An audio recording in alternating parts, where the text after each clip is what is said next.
And welcome into the 1480 WSAR newsroom at noon right here, again on 1480 WSAR, 12:14 on this Tuesday. And we're having a good time in the studio this morning, or this afternoon, I guess you could say. So Alan's with me, and we also have newly elected Somerset Selectman, Selectwoman, Holly McNamara. So how are you feeling today? This is it, your big day. I am so excited. I'm still a little bit in shock, but very relieved that it's done and I can actually start doing the real work. Mm-hmm. And have you been sworn in yet? 2 o'clock today. 2 o'clock. Yeah. So that's kind of exciting. I'm very What's going to be excited. going through your head when you put the hand on the Bible and all that good stuff? What, because obviously you put a lot of work into this, so what goes through your mind? Yeah, commitment is a big word. So I feel that, once I swear in, I am a woman of my word, and in general, whether I'm being sworn in or not, I'm very cognizant of keeping my word and being sure that when I make promises, I can actually keep them. So I'll be very careful to, get information and figure out what promises can be made, and if not, how I can get there. Now, you worked really hard on your campaign, and I know you reached out to a lot of people, but the vote overwhelmingly showed that you did a lot of work behind the scenes. So what do you think can you attribute to your success and the vote yesterday? What I told reporters yesterday, I really feel that community is the biggest piece of what helped me become successful in this race. I reached out in person and online on a consistent basis. I think the community really wants to feel that someone cares about them and that they're being heard, and that they are hopeful, that they are feeling nurtured and cared for, and because this election really is about the town, it's not about me. So I've been listening to their concerns. There's so much more to hear, but in looking for trends in their worries and what they need to be informed on. There's so much that the townspeople really don't know about because no one informs them, and we can only rely on the media so much. You've got a town meeting, what is it, this coming Monday? Monday, yeah. And these are things that you're going to be asked to explain that you had nothing to do with putting together. Right. So how I've been preparing for that. I've been going for the past 2 months, attending several A&F meetings, advisory and finance, and also meeting with individuals on that committee as well. I've also been meeting with school committee members to understand their budgets. I've met with other departments as well. I actually sat through the meeting at the A&F committee when they went through the draft of the warrant. So I'm privy to a lot of it already. Granted, it's only been 2 months, and I could probably sit for a whole year and learn more, but I've done as much as I possibly have been able to do, so in preparation for that. You mentioned on your website, I spent a lot of time reading that last night while I was back here cutting up audio, but you talked about in your career as an engineer getting to know certain people that have financial background and the ability to perhaps invest. When do you start working on that? Immediately. It just starts with a conversation, really. Mm-hmm. And I think what we first need to do is, and actually Somerset Open for Business did a very good job at putting this together. So it's a great start. Putting together a good marketing plan because when you approach investors, whether I know them or not, I could have the best relationship with the investor, but he's going to ask, well, what do you guys have to offer me?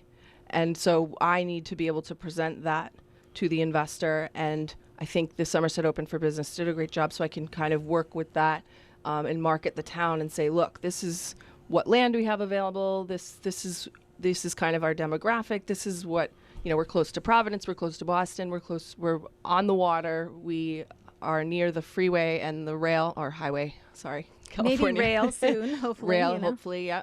There's just so much potential here, so it's a matter of how we present it. Curious too, Montauk, the excuse me, the folks that own Montauk now have bought this property directly across the river, the old Shell property, those tanks. Do you reach out to them and try to figure out where they are, what they're Yep. trying to do? A couple months ago, I actually spoke at length with the owner's lawyer.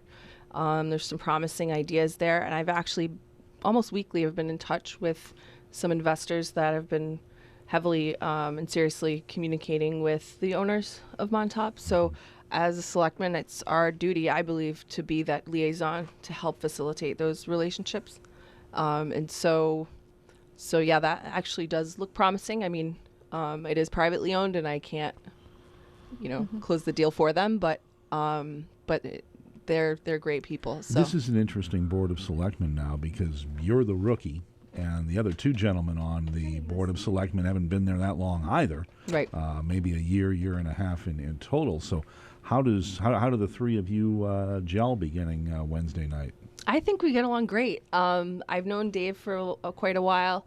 I haven't known Steve for as long, but Steve and I have a good, I think, friendship. I'm not super close to either of them as far as friendship's concerned, but I love them both, and I have a feeling we're going to make this fun, fun as it can be. Now, what did you think about the overall campaign? How everything worked. This is your first time running for office, so can you offer up some thoughts and things like that? And with some of your other candidates, it seemed like it was a pretty decent campaign. Nobody really attacked each other, but Well, yeah, I was very much attacked. I had a lot of fun running my campaign, though. I was attacked from the other side. They tried to come at my family name. They tried to come at the fact that I am female and I can't change either of those. So I don't understand if that's kind of a low blow, but endless attempts at trying to take those things, use those things against me.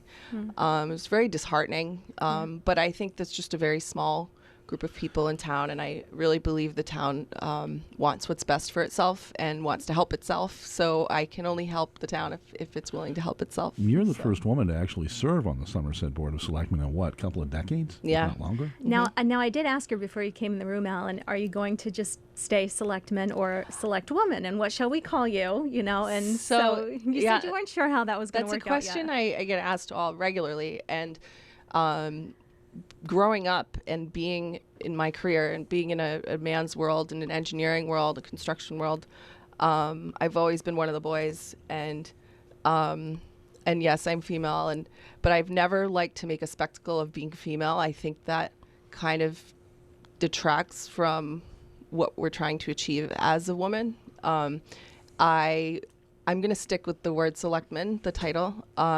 I don't, again, like to make a spectacle of being a female. When I was in college, I joined Society of Women Engineers, and a couple years in, it was a very good organization. They did a lot for women. At Cornell, we were 30% female in engineering, so that was the highest in the nation. So, but a couple years in, they said, "Oh, now that we're established, we're going to start inviting men." And I thought, that just sends the wrong message. Like, we're going to establish ourselves as a female group before we allow the men in. Does not make sense to me. So I think we need to work on an even playing field, work with the men, women, whoever, at the same level, and establish yourself that way. What's your engineering background? So I have my bachelor's in civil engineering with a focus in structural engineering, and then I got my master's immediately after in structural engineering, UC San Diego. So I have 5 engineering licenses, one in the state of Massachusetts as well. I started in California, which was the hardest one to get, so it was easy for me to get the other 5 through reciprocity. So I have that, and I did 7 years of design work, and let's see, what is it up to now? 7 or 8 years in project management and also construction management. So a total of about 15 years of experience altogether, all related experience. And I had some event planning thrown in there. That's a whole other offshoot and story. I launched the book for the CEO of Zappos, did 150 interviews nationwide, and 23 city book tour. for him, the CEO. In case of people are Zappos, wondering, Zappos is based in downtown Las Las Vegas. Yeah. Yep. Is that like shoes and things like that? Like Yeah. online. Yeah, that's Yeah. what I thought. So that was a chance of a lifetime. So I Well, took it. now you can add Selectman to that Yes. list of things that you. I guess what are you looking most forward to at this point?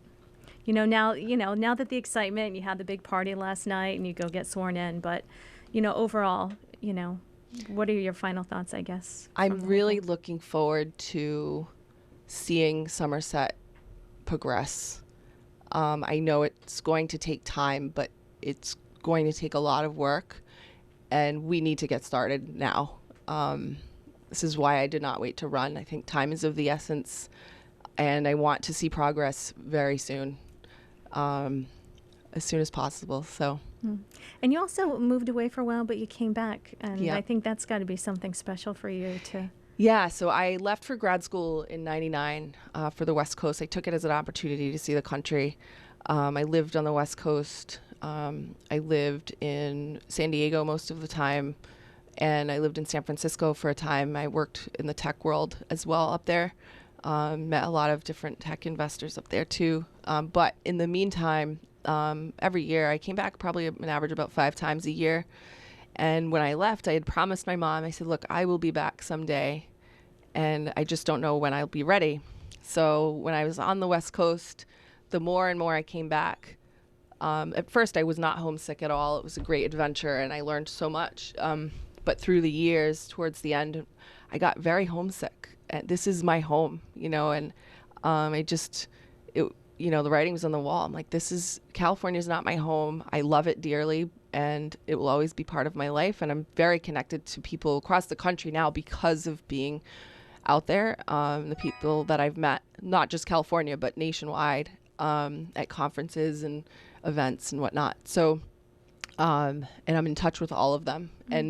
But this is my home. Somerset is here, and I'm not leaving. I bought a home last summer. And I kept the promise to my mom. I can't, when my dad passed away when I was 19, he was one of my biggest inspirations, physics teacher at the high school, and it's part of the big reason why I'm an engineer now. And, it was 19 years ago when he passed away. So I hated leaving for the West Coast then, but I didn't, I needed to move on with my life and get my degree, and I'm back, and you're educated and did all that stuff, and you're Yeah. back here to use it to everyone's advantage that lives Yeah. in the area. Because a lot of people talk about that. People leave, and a lot of times they don't come back, and they move on to different things. But you came back, and you're looking to make a difference right in the community. So I Yeah. think that's great. It was really an epiphany one day. I read an article about my friend in Boston who founded a business, a tech startup, and he actually stepped down as CEO and became a member of his own board, and they ended up selling the company. He did a great job. He was very successful. And I read that article, and it came over me like a wave of realization. I said, I think I'm done. I'm ready. It's time. Investing all this money in California, but for nothing. I have no family out here. My whole family's back home, and it's time to go. Every time I came back to Somerset, I didn't want to leave, and that was a huge sign that it was time. That So it I was called my meant to sister be and for you said, to come back. I'm ready to go. You're going to come fly out and pack me up? And she did. She's like, oh, no. Yeah, again. I've done the back and forth move. I know how that goes. It's not fun, not Yeah. pretty. So, Yeah. well, congratulations and good luck. And I'm sure we'll be seeing a lot of you, moving forward as you work to turn around, the town and do great things. And I'm sure you will. So, Thank you. from all of us, congratulations. And you'll have to you. take some pictures and post them on your website when you get sworn in, or your Facebook page. Yes. And all that good stuff. So, again, have a great day and congratulations. Enjoy the moment. And, Thank you so much. Thanks for coming in and chatting with us today. Thanks again. Thank you. All right, we'll head into the St. Anne's Credit Union Weather Center in just a moment. We'll be right back.